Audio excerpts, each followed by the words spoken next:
Hello கனிங் channel people, நம்மளோட அனந்த் அம்பானி அது மட்டும் இல்லாமல் ராதிகா இவங்க 2 பேருக்குமே கம்மிங் ஜூலை 12th வந்து மேரேஜ் அப்படின்றது நமக்கு நல்லாவே தெரியும். கிட்டத்தட்ட வந்து ஆல்ரெடி 2 ப்ரீ வெட்டிங் செலிப்ரேஷன் அப்படின்றது போயிடுச்சு. இப்போ 3வது ப்ரீ வெட்டிங் செலிப்ரேஷனுக்குள்ளே அடி எடுத்து வைக்கிறாங்க. ஒரு ப்ரீ வெட்டிங் செலிப்ரேஷனே தாங்க முடியாது, இது 3வது ப்ரீ வெட்டிங் செலிப்ரேஷன், அதுவும் வந்து மிகப்பெரிய லெவலில் கிராண்டாக பண்ணிகிட்டு இருக்காங்க அப்படின்னு தான் சொல்லணும். ஸோ அந்த வரிசையில் அவங்களோட பழக்க வழக்கங்கள் படி ஒரு விஷயத்தை அவங்க வந்து பாரம்பரியத்தை ஃபாலோ பண்ணுவாங்களாம். அதுதான் ரொம்பவே விலை மதிக்க முடியாத ஒரு கிஃப்ட்டை அவங்களோட மணப்பெண்ணுக்கு கொடுக்கறது, அது மட்டும் இல்லாமல் மணமகனுக்கும் கொடுக்கறது. ஸோ அந்த வகையில் இப்போது 640 கோடி மதிப்புள்ள ஒரு ப்ரைவேட் விழாவை, சொகுசு விழாவை நம்மளோட அனந்த் அம்பானிக்கு வந்து கிஃப்டாக கொடுத்துருக்காங்க. அது என்ன அப்படின்றத டீட்டெயிலாக சொல்கிறேன் வாங்க.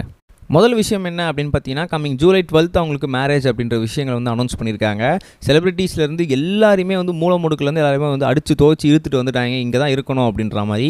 கிட்டத்தட்ட வந்து அங்கே தான் ஸ்டே பண்ணிகிட்டு இருக்காங்க. இப்போ என்ன முக்கியமான விஷயம் அப்படின்னு பார்த்தீங்கன்னா, 3rd செலிப்ரேஷன் அப்படின்றது போயிட்டுருக்கு. இப்போ அந்த வகையில் அந்த ப்ரைவேட் விழா அப்படின்றது அவருக்கு வந்து பரிசாக கொடுக்கப்பட்டிருக்கு அப்படின்ற மாதிரியும் சொல்லியிருக்கிறாங்க. அதில் வந்து 10க்கும் மேற்பட்ட படுக்கை அறைகள், பெட்ரூம் அப்படின்றது 10க்கும் மேற்பட்ட இருக்குதான். அது மட்டும் இல்லாமல் ரொம்ப வினோதமான முறையிலும் இருக்குது.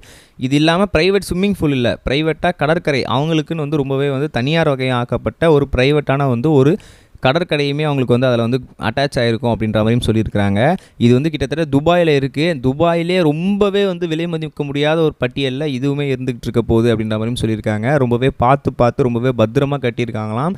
இவங்களோட பழக்க வழக்கங்கள்படி இது வந்து கண்டிப்பாக சொகுசான ஒரு விஷயத்தை வந்து அந்த கல்யாணத்துக்கு கிஃப்டாக கொடுக்கணும் அப்படின்னும் போது இவங்க என்ன பண்ணியிருக்காங்க அப்படின்னா, கண்டிப்பாக நம்ம வந்து என்ன பண்ணலாம் அப்படின்னு பார்த்தீங்கன்னா, ஒரு ப்ரைவேட் விழாவை வந்து அனந்த் அம்பானிக்கு கிஃப்டாக கொடுக்கலாம் அப்படின்னு சொல்லி முகேஷ் அம்பானி வந்து டிசைட் பண்ணியிருந்தாராம். ஸோ அதோட ரிசல்ட் தான் இது. கிட்டத்தட்ட இதோட மதிப்புகள் அப்படின்னு பார்க்கும்போது மொத்தமாக வந்து 640 கோடிகள் அப்படின்ற மாதிரி அவங்களே அஃபிஷியலாக சொல்லியிருக்கிறாங்க.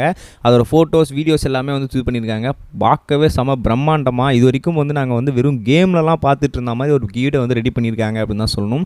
அந்தளவுக்கு ரொம்பவே வந்து இன்டீரியர்ஸ்லாம் ஒர்க் பண்ணியிருக்காங்க, எக்ஸ்டீரியருமே ஒர்க் பண்ணியிருக்காங்க.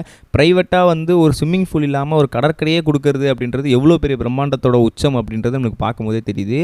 இதை பற்றி நீங்கள் என்ன நினைக்கிறீங்க அப்படின்றத மறக்காம கமெண்ட் செக்ஷனில் பதிவு பண்ணிட்டு போங்க.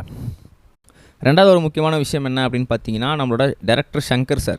பிரம்மாண்டம் அப்படின்னும் போது இவரோட பேரையும் விட முடியாது. கண்டிப்பாக இவருமே வந்து பிரம்மாண்டத்தில் ஒரு ஆள் தான். ஸோ அப்படி இருக்கும் சமயத்தில் இவர் வந்து நம்மளோட ராம் சரணை வச்சு கேம் சேஞ்சர் அப்படின்னு சொல்லி ஒரு படத்தை வந்து இயக்கிட்டு இருந்தார். அது என்ன ஆச்சு ஏதாச்சுன்னு தெரியல, நடுவில் வந்து விட்டுட்டாங்க. அதுக்கப்புறம் இந்தியன் 2ல் அவர் வந்து ரொம்பவே பிஸியாக போயிட்டு இருந்தார் அப்படின்ற மாதிரியும் சொல்லிட்டு இருந்தாங்க. இந்தியன் 2வோட ப்ரெஸ் மீட்டில் வந்து அதை பற்றி கேட்கும்போது என்ன சொல்லியிருந்தாங்கன்னா, அந்த படத்தோட ஷூட்டிங் எல்லாமே முடிஞ்சிருச்சு, போஸ்ட் ப்ரெசன்டேஷனுக்காக தான் வெயிட் பண்ணிட்டு இருக்கோம். ஸோ இந்தியன் 2வோட ப்ரொமோஷன்ஸ்லாம் முடிஞ்சதுக்கப்புறம் நான் திரும்ப போய் அங்கே ஒர்க் பண்ண ஆரம்பிச்சிருவேன். ஷூட்டிங் எல்லாமே முடிஞ்சு நாங்கள் எப்போ பேக்கப் பண்ணிட்டோம்பா அப்படின்னு சொல்லியிருக்காங்க. ஸோ கூடிய சீக்கிரம் வந்து அதோட போஸ்டர்ஸ் எல்லாமே வந்து ரிலீஸ் ஆக போது, ஃபேன்ஸ் எல்லாமே உங்களுக்கு சர்ப்ரைஸ் கொடுக்க போகிறான்னு தெரியுது. நம்ம நெக்ஸ்ட் வீடியோ சொல்லுவோம் கைஸ். பை. இது வரைக்கும் கனெக்டிங் டிவிக்கு சப்ஸ்கிரைப் பண்ணனா மறக்காமல் சப்ஸ்கிரைப் பண்ணிக்கங்க. உடனடி அப்டேட்ஸ் பெறுவதற்கு நோட்டிஃபிகேஷன் பெல்லையும் கிளிக் பண்ணிக்கங்க.